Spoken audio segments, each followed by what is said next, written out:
Hi everyone, welcome back to our YouTube channel. I'm David Jansen. We're going to continue on some of the stuff I've been showing you, some various pigments. Now normally on the channel I paint with a lot of the 6-color set, which we now have available on Amazon for you. So you can check the links below and some of our other videos. You'll see where to get those.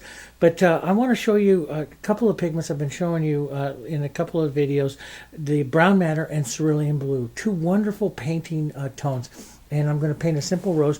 We've done some other kind of a pinkish tone roses with it. Now we're going to use it as an accessory tone in making some grays and a white rose, okay? So one of the things, I have a little board here that's been painted with a medium white color, which I just take some yellow oxide, a tiny bit of black and some white and base that that way. And I'm going to take my 3/4 inch fusion brush here into some extender, and it's a little dirty from my base color, okay, but that's okay. And I'm going to take some cerulean blue down here. And then the nice thing I like about cerulean blue is it's not quite as powerful as the phthalo blue, which is what I use in a lot of the colors. Now you can it's a pure pigment here, but you can come close to it, not exactly to working properties of it with phthalo and a touch of yellow and some white, but it's better to give it a try. It's a beautiful, beautiful pigment. But we'll take some of this blue here, and like I like to do, I like to vignette my boards and stuff. Even when it's on a beautiful tray like this, I'm going to vignette it here with some blue. Let some of that light color of the yellows from the background show through here. But I like to get a little bit of powerful movement back to the background like that. Sometimes I'll take my paper towel and move through, and so it'll let a little bit of that, more of that yellow of the background there kind of show through like that. That's kind of pretty. I like that. Sometimes I'll put the greens and stuff to the bottoms here, which you've seen me do before. Green, I like the pine green. And these are the Heritage again. These are the Heritage. So all I use is Heritage Multimedia acrylics. So all I use is these acrylics. They're not oils. I get so many people comment on the videos there. Is that oils? No, these are acrylics. These are Heritage Multimedia acrylics. This is a new generation acrylics. This is not, the same type of acrylic that you can get as bought in bottles or other companies. This is a different type of acrylic. Stays wet longer. So I'm going to take some of that and I'll just push that through. And you can see I can get some. I like to look for movement in and out and create like the atmosphere up and through here, but some of the movement of background objects. And sometimes I'll take a little of that green up into there. Maybe there's stuff growing back up through there or growing back up through here like this. It just creates some atmosphere and movement of the tray that I want. And again, I want to have a powerful vignetted line here, and something that runs through about like that, so that you can see some movement through as well. I kind of like that. Now, let's come in and let's grab our brush here. I'm going to take my fusion brush. These are one of the key features that I paint with is the fusion brush. It's a synthetic squirrel brush. It's a very, very soft brush. It's not as soft as a Kolinsky, but it is a beautiful brush. It's softer than most acrylic, most synthetic brushes that you use with acrylics, which can dig out color, and these just stay so very soft. We're going to take some of our cerulean blue. We're going to take down some of our brown matter, and you mix those together and you get these beautiful colors here. And we can lighten that up so you can see that. It's just kind of this purpley tone. I can head over to more of a bluish tone with that, which is a beautiful tone. Or I can take this tone and lighten this up like this and get this tone. This is what I'm looking for into a white, more of a white rose today here. So we're going to take a light tone of all of this, and we'll come in and we'll just set that flower right about the position of what I want that flower. I'm just going to just lightly set the position here with the color right in there. We'll set that flower there. We'll set down a lower flower, smaller, maybe a bud or so of that flower right here. And let some of that, got a little bit of that bluish color in there, and that's all right. Sometimes I will take some of the cerulean blue and the brown matter here, maybe a little bit more on the brown matter side, and just add some of that tone through. We'll add a little bit of that tone here, making this one, since it's on the bottom side, a little darker. Okay, so we'll add a little bit of that tone right in there. Maybe a little more powerful and dark here for the bottom shadow side or the tone. You'll see that underneath there. I don't want to get too far away from that bluish tone too, because I love that softness of that cerulean that it adds, and you get a beautiful harmony between your background when you do that. Now let's just take that cerulean blue and the brown matter here. We'll make kind of a darker color here for our center, and let's get a little more blue into that. And I'm just going to darken up the center and pull that around, just small little circular strokes. See, as I'm just tapping that around in little circular strokes. And this is where the fusion brush is just so very important.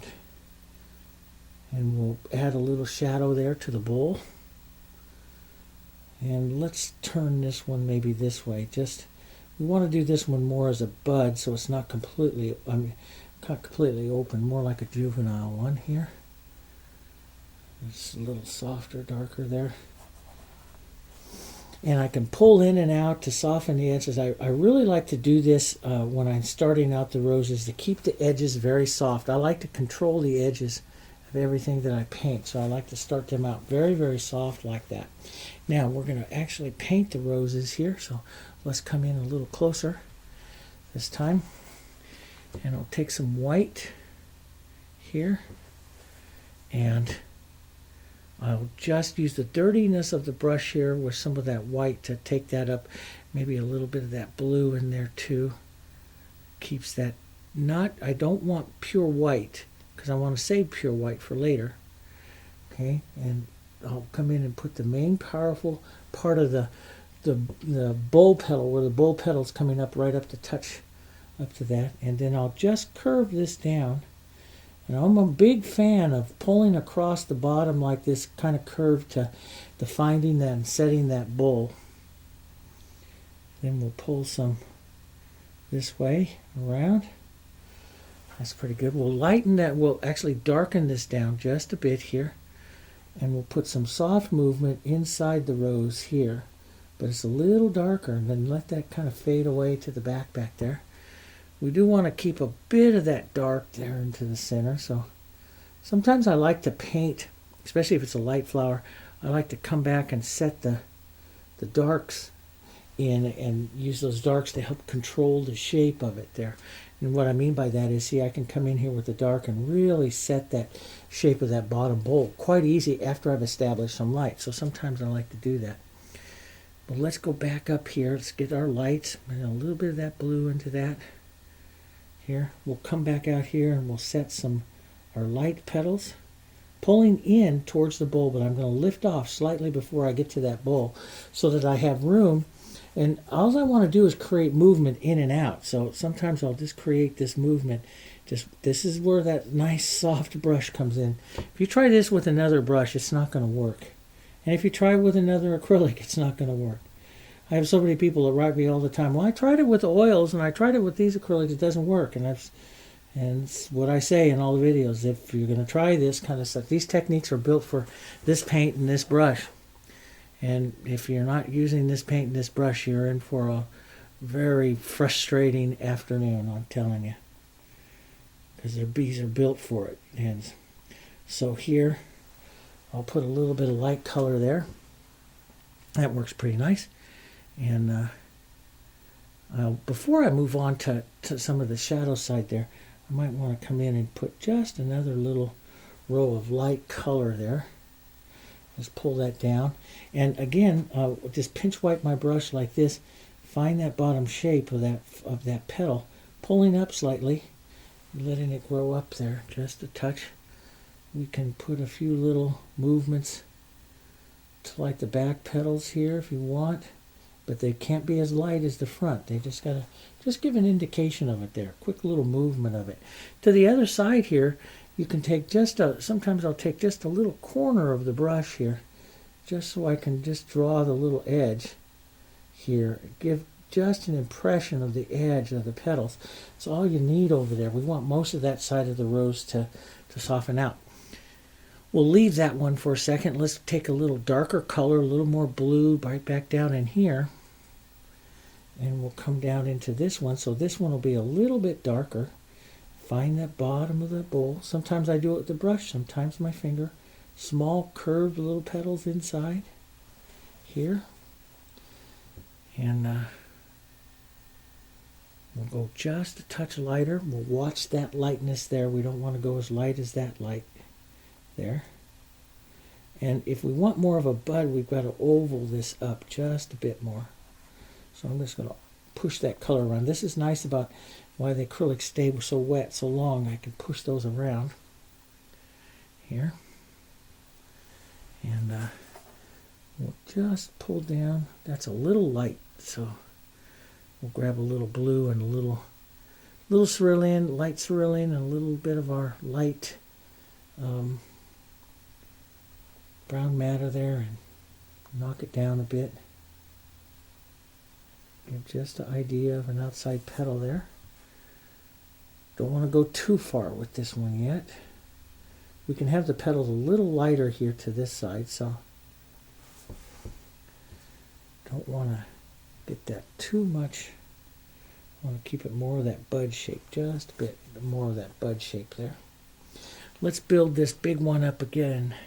Some more white here. Right up to the front. Now you can see really where that white goes. And that's a big problem that a lot of artists make right away, is they get too white too fast, and then you can't see the difference of it. So it's very good to, you know that the white here is about the color of my palette paper, so you can see all of my original tones here are quite a bit darker than that palette paper. So I know right where I'm at. And I know that when I do my white petals, they will show up because I haven't gone as light as my palette paper on anything. And here, we'll pick up some more white now. I'll add just a little bit of that to the edge here. And let's just put in a nice little light petals right up here to the front. Nice little layer of those. We go, kind of pull into that bowl there a little bit. I'm going to hide that bowl just a little bit. It gets kind of soft. Pull down a couple of times, in and out. But see, I'm always kind of rounding my brush through. That's important. Always work your brush around and around and around in the shape of the rose. In that rounding shape of the rose. Every stroke you make has to be, in line, in shape with the rose. You don't want to, there's other artistic ways. Like if I was going to do pure alla prima and some of the, other artists that, there's all kinds of ways I paint roses, but, I step out and I'll do small little straight strokes. And that's what a lot of quote unquote fine art oil artists and stuff do with roses and flowers. These are a little different. So I can take some curved strokes in here, and this goes to the more of the artists of the decorative painters of that you would learn in the academies over in Paris and stuff, and where you would curve the strokes slightly to the light. And whereas a lot of fine artists don't believe in curving the stroke, we curve the stroke slightly to the light. Well, I sometimes I do, sometimes I don't. I like painting them all, but so we'll just put on the little light edges there. Little light edges. That's what helps give you that little transparency to it, and you build a beautiful kind of rose there. And I can just hit some little tiny corner of the white on that brush there, and just hit little edges of light, little spots of light on that rose there. I can come back in with my brown matter. Let's soften that out, and let's just restate back up through here a bit, and pull some of the soft parts of this rose back out, some of the shadow back out through here onto this side. And I'll restate some of that just a touch here. And I'll look to see, sometimes I like to take just a little edge and draw a little line of a petal or something like that. And maybe that's enough. Maybe that's enough for that particular rose, which I think it is probably enough for this. I also look at how open do I have this rose, and how much do I want to kind of close it down, soften it down, close it down here with some soft color, and just close that down just a bit there, like that. And we'll go, now we have that one. Step back just a bit. Now we can come in and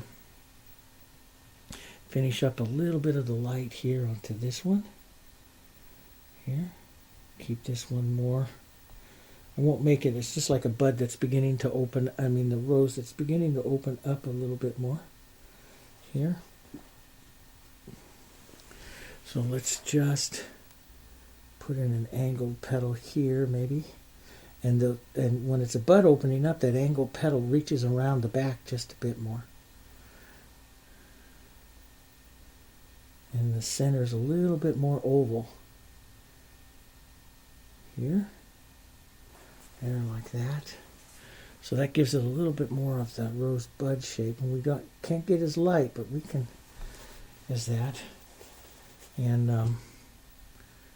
let's get back to some of a little bit more of our shadowy colors. A little bit more darker. Blue, and we'll let these edges here just kind of fade away. Won't do too much with them. I do want to make sure I see that bud shape. And you can see I paint some stuff many times, but each time, and it's okay to do that, because each time I'm depositing more color, which is more interest, more color, more interest, more movement. But what's also important is that I'm always following the shape of that rose that I want to impart on that. So now, before I decide how much more to do on that right there, I'm going to come in. Let's use some of our pine green and burnt sienna, which is the two I really love to do. I use that in that background there. We'll add a little bit of extender here. Even sometimes I'll grab some of these other colors, which helps harmonize that green right to the rose color here. And I can use this to kind of negative paint through here to give out the idea of a leaf shape, or, and what it does is see how it pops up the edge of that rose there. And let's come in right in here. Now these are some of the techniques that like porcelain painters and stuff would use to, bring out roses, the edges of roses here. And I always pull in towards that center line of that leaf. In a lot of the and I'm going pretty fast here. In my instructional videos that I do, I go real slow, and I show you a little bit more detail of what it is that we do. But this just gives you an idea. I know a lot of you watch the YouTube videos to get ideas and inspiration and stuff, and it just shows you some of the stuff that you can do. But when you decide to go down this course, I show a lot more in the instructional videos that we have. So let's come in and let's darken. So if we darken a little bit, let's grab a little bit of that brown matter into that as well, into that green. And we can come like right into here and really create a contrast area by creating, see how it creates a darker color, and it'll create a more contrast. So if we want the viewer's eye to come right into here, into this part of the painting, I will really create a contrast right in here between those two roses and that area right there, like that. And I'll draw out, let's draw out a little stem here. I like stem lines because they kind of draw the viewer's eye around, and I'll blur those just a touch, take them offside. Sometimes I'll take a little bit of burnt sienna and put a little angled piece there. It looks like a little thorn or so. I do that. But it makes a real pretty little rose there. And sometimes I'll do these leaves out here really dark for contrast. Sometimes I will put a lot of light tones into them as well. Let's put another one right in here. Coming out here. And I'll just pull out around, up and around, each time pulling into like a center vein line here. And then sometimes I'll just take my finger and take it off just a bit there. So I soften it out. But as you can see, that creates more contrast right in there. And we can create a little more color. A little more color contrast there. Let's go a little more green. There. Pine green and burnt sienna, maybe a bit of that that red, that nice brown matter, just gives you this lovely contrast there. You can see that. Now, that looks pretty good. I might take a pinch wipe my brush, take a little bit of that green out. Don't need to take it all out because I want to make a real soft color of my brown matter and blue and some white here. With a little green, that'll just tone that right down. Let's put a little soft idea of a little rose right out through here. That'll take my line up like that. We'll make a little bit of light here to it. And then we'll blur it all out here. Like that's just a back one sitting back there. Maybe just a touch darker into like a idea of a center. And that's all that needs. Just an idea of it. Maybe a little bit of green in here around it. Here. Some green movement there. And that just kind of gives the idea, impression of another one in the back. So if I want to keep that contrast right in here, I'll keep that dark rose, that dark color of that green here. So as I come back out, let's just take a little bit of our blue and light red into some of this green here and make some soft greens coming back out, grayed greens coming back out and down this way here. So that keeps the contrast of the darker green in towards the center here. And you can decide, do you want to make perfect leaf shapes? Sometimes I make perfect leaf shapes. Sometimes I just swirl in a lot of different greens. Sometimes I'll lighten up and put a stroke or two of a light green. I think maybe I'll do that today, just to show you real quick. Then we'll get out of here. We'll take some light green and just show a few strokes of the light green coming through as well here. And you don't want to get too close to that contrast we have there. But we can put some other greens here. Let's get some light greens into that. Here like that. There we go. Keep that contrast there. Maybe put a touch of that over here just to see that green in a few other areas. It's a softer green. It softens it. What you're doing is taking away the contrast because it's closer to the background light colors and the colors of the roses. So it's taking away the contrast, but you can see it's softening some of that. Now, one of the other last things I like to do, especially if I have this cerulean blue in to the background back to there, and we'll take the cerulean blue and a lighter version of that background, of that blue. And I'm going to physically use it into the flowers. This will incorporate the flowers into the sky. So I'll just add a touch or two, usually onto the shadow side like that. But see how that blue picks up right through there? And this is something I like to do that brings it together. Now it works on this rose. Why does it work on this rose so well? It's because the cerulean blue is in the mix of the brown matter and cerulean blue and white. That's what's making our rose. That's why it works. And it's a beautiful little color, and you can add little touches of that color around, maybe into, maybe a little bit more onto the blue side. You can add a little bit of that through your leaves, little touches. I like little touches of it through the design. See how that just kind of lightens and adds what we call little sparks of color. And some artists really like to do this, add little sparks of color back through your design as well. Not getting too busy there. Little sparks will add just a touch of that light back here. There's a nice reflected light, cool color, maybe a tiny little touch of it right in there into the center. And there you have it. Now to the outside, I usually will take all my colors together. And you'll see in the finished photo that we show the video here what I do with it. But usually, generally, I take all my colors together here. I'll decide on a color. And I might use just a soft grayed green here. Let's get some burnt sienna and some brown matter and some cerulean and some green, and we'll put it all together. We'll lean it to the green side here, and then I'll start lightening it up to a color that I want to see into the edge of this tray here, and I want it kind of grayed, a grayed green. So let's get just a little more green. A little bit more of this, and a little bit more of my cerulean here. And soft. I usually will pick out something that's real soft to the leaves or something like that. That will make a nice grayed green color here for the edge.